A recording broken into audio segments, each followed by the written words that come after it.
Hi everyone, Stephanie Oliver here, and I'm going to talk to you today about Chapter 7 of Chop Wood, Carry Water, and it is titled Guzzling Salt Water. And so the sensei, when we first get started in this chapter, he's talking about just needing some new societal norms. And the quote that he says here is, "The scorecard society judges us by is tragically flawed, and pursuing it will leave you completely unfulfilled." This is powerful. And he challenges John to write down some characteristics of people that he admires. And so John, writes down things like grateful and loving and empathetic and boldness and courage. And then the sensei encourages him to pick four and of the characteristics that are most important to him. And he can start grading himself on that, right? And so if you stop and think about those types of characteristics, having courage, being empathetic to other people, loving other people, being grateful every single day, that is successful, right? Because what society tells us is successful is, going to college, getting a job, living in a house, having 2.5 kids and a dog. But what's hidden behind that, right? 80% of America lives paycheck to paycheck. So while we're so busy creating a facade, right, like a Band-Aid over that, deep down inside, who are we? So when we strip all of those things away, if you take away your college degree, if you take away your title as a mom or a dad, a brother or a sister, if you take away your title as a dietitian, who are you at your core?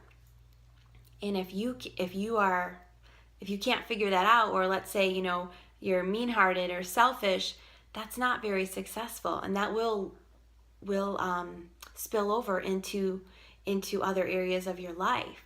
And so really getting to the core of yourself and figuring out, who am I as a person, that is what's going to make you successful, and that's what's going to lead to an abundant life, right? And that's what we're called to live, is abundantly, for sure. The other thing I want to tie this into, though, is really about your fitness, because the other thing about society is 56% of us are overweight or obese. However, society is putting women, especially, in this box of, here's what you need to look like, and every single day we're fed images of things that we just can never live up to, and we're left with this false sense of worth. But when you start scoring yourself on some of those characteristics, and they may be different for you, and you may be looking for some things may be more important than others for you, but you get the drift there, where if you're judging yourself based on that, you are successful.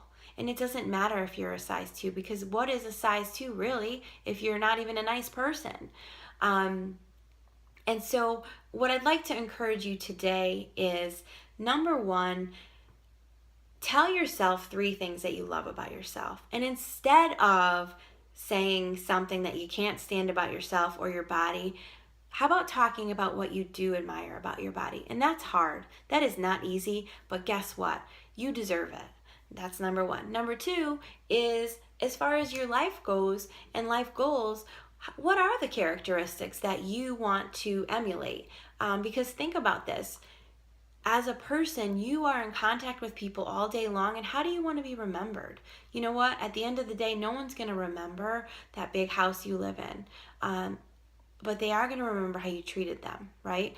And I am not saying that if you have a big house or expensive car or whatever, that's not important. But what I am saying is that is absolutely secondary to who you are as a person.